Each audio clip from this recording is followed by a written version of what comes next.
கடலூர் மாவட்டத்தில் மொத்தம் வாக்காளர்கள் எண்ணிக்கை 20,23,205 வாக்காளர்கள் உள்ளனர். இவர்களுக்காக 2,590 வாக்குச்சாவடிகள் அமைக்கப்பட்டுள்ளன.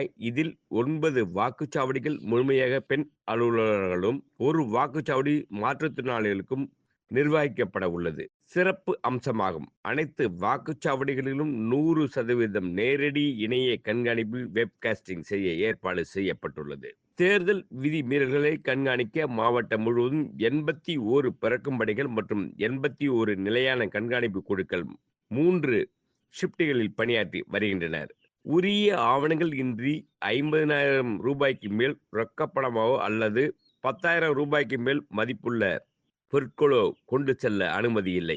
பொதுமக்கள் தேர்தல் தொடர்பான புகார்களை தெரிவிக்க 1804250037 என்ற கட்டணமில்லா எண்ணையும், 1950 என்ற வாக்காளர் உதவி எண்ணையும், 8248774745 என்ற வாட்ஸ்அப் எண்ணையும் தொடர்பு கொண்டு புகார்களை தெரிவிக்கலாம்.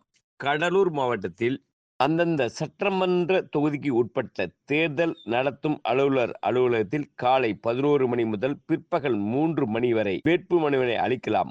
உதவி தேர்தல் நடத்தும் அலுவலர் அலுவலகத்திலும் அல்லது இணையதளத்தின் வாயிலாகவும் வேட்பு மனு தாக்கல் செய்யலாம். அஞ்சல் மூலமாகவோ அல்லது பிற நபர்கள் மூலமாகவோ வேட்புமனு வழங்கப்படாது. மாவட்ட தேர்தல் அலுவலர் மற்றும் மாவட்ட ஆட்சியர் சிபி ஆதித்யா செந்தில்குமார் மேற்கொண்டு வருகிறார்.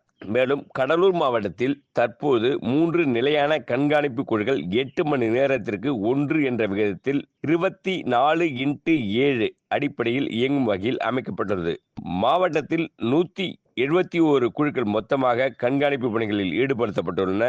தினசரி 19 குழுக்கள் சுழற்சி முறையில் பணியில் ஈடுபடுத்தப்பட்டு வருகின்றன. கடலூர் மாவட்டத்தில் சட்டமன்ற பொது தேர்தலை முன்னிட்டு எடுக்கப்படும் நடவடிக்கைகள் குறித்து தேர்தல் நடத்தும் அலுவலர் மாவட்ட ஆட்சியர் சிபி ஆதித்ய செந்தில்குமார் நம்மிடையே பேசுகையில், தமிழ்நாடு பொறுத்த வரைக்கும் இந்திய தேர்தல் ஆணையம் 30ஆம் தேதி நாமினேஷன் ஸ்டார்ட் ஆகும். கடலூர் 9 தொகுதி இருக்கு. கிட்டத்தட்ட 20 லட்சம் வாக்காளர்கள் தொடர்ந்து நம்ம இந்த மாடல் கோட் ஆஃப் கண்டக்ட் விழிப்புணர்வு எல்லா தொகுதியிலையும் பெருமளவு ஏற்படுத்திட்டு இருக்கோம். முக்கிய நோக்கம் என்னன்னா, குறிப்பா இந்த ஃபர்ஸ்ட் டைம் ஓட்டர்ஸ், அதாவது இந்த 18-19 வயது உட்பட்டவங்க, அவங்க பெருமளவுல வாக்களிக்கணும் அப்படிங்கிறதுக்காக தான் நிறைய விழிப்புணர்வு நிகழ்ச்சிகள் அவங்கள டார்கெட் பண்ணி இன்னைக்கும் குறிப்பா விருதாச்சலம்ல அரசு கல்லூரியில இருந்து நம்ம மாணவர்கள் பெரும் திறன்ல ஒரு ரேலி சிக்னேச்சர் கேம்பெயின், கல்ச்சுரல்ஸ் இதெல்லாம் இன்னைக்கு பண்ணியிருக்கோம். இது மட்டும் இல்லாம நமக்கு எலெக்ஷன் ப்ரிப்பேர்ட்னஸ் பொறுத்த வரைக்கும் நம்ம படைகள், ஸ்டாட்டிக் சர்வைலன்ஸ் டீம், இதுவுமே எல்லா தொகுதியிலும் 9 டீம் மாவட்டம் முழுக்க 81 டீம் இருக்கு.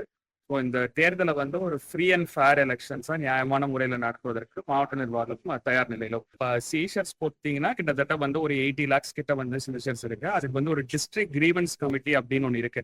அது தினந்தோறும் சாயந்தரம் கலெக்டரேட்ல மீட். அதுல இப்ப ஜெனுவினா அவங்க டாக்குமெண்ட்ஸ் எடுத்து சமர்ப்பிச்சாங்கன்னா அது ரிலீஸும் உடனுக்குடன் நடக்கிறதுக்கும் இப்ப நம்ம அறிவுறுத்திருக்கோம். ஸோ ரிலீஸும் பேரலா நடந்துட்டே இருக்கு. பொறுத்த வரைக்கும் இப்ப என்னன்னா, நம்ம மெயினா டாக்குமெண்டேஷன் நம்ம இப்ப சப்போஸ் ஏதாவது ஒரு கேஷ் இல்லை ஏதாவது ஒரு புக்ஸ் எடுத்துட்டு போறாங்க.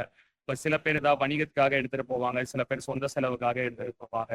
இந்த மாதிரி இருக்கிற நேரத்துல இப்ப இந்த கல்யாணத்துக்கு தேவை இந்த மாதிரி கூட எடுத்துட்டு போகிறது. நம்ம என்ன அறிவுறுத்திருக்கோம்னா, குறிப்பா எஃப்எஸ்டி எஸ்எஸ்டி இது தேர்தல் ஆணையம் சரி சிஓவும் அறிவுறுத்திருக்காங்க. பொதுமக்களை துன்புறுத்தாத வகையில அவங்க ஜெனுவினா ஏதாவது ஒரு ரீசன்ஸ் இருந்துச்சுன்னா அதை வேலிடா இருந்துச்சுன்னா அதை சீஸ் பண்ணாம உடனுக்குடன் அதை ப்ராசஸ் பண்றதுதான் சொல்லியிருக்காங்க. அதை நம்ம ஃபாலோ பண்ணுவோம்.